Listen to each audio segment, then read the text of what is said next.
अस्सलाम वालेकुम। Welcome to SLR learning planet. आज की इस वीडियो में मैं आपके साथ एक उर्दू मज़मून शेयर करूंगी जिसका उन्वान है आम। आम को फलों का राजा कहते हैं। ये एक मीठा और गूदेदार फल है। जब वो पक जाता है तो इसका रंग पीला हो जाता है। कुछ आमों का रंग पीला और सुर्ख होता है। इसकी कई किस्में हैं। इसमें रसदार गूदा भरा होता है और बीच में गुठली होती है। आम से बना मैंगो शेक और आइसक्रीम बच्चे बड़े शौक से खाते हैं। कच्चे आम से चटनी भी बनाई जाती है। लोग इसे बड़े शौक से खाते हैं।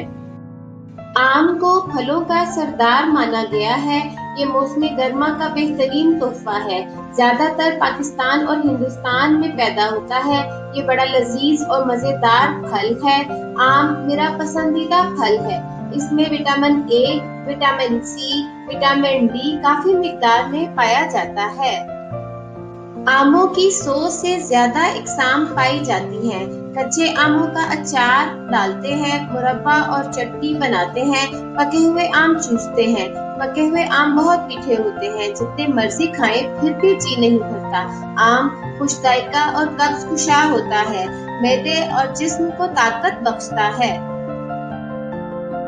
इसकी तासीर गर्म होती है, इसलिए आम खाने के बाद दूध की लस्सी पीनी चाहिए। आम में कार्बोहाइड्रेट्स भी पाया जाता है। ये जिस्म में खून पैदा करता है। हमें हमेशा पके हुए आम खाने चाहिए। आम की लकड़ी भी बहुत कारआमद होती है। इससे तख्तियां बनती हैं। आम बच्चों का मनपसंद फल है। आम का जूस दुनिया का सबसे अच्छा जूस माना जाता है। हमें हमेशा मौसमी फल ही खाने चाहिए।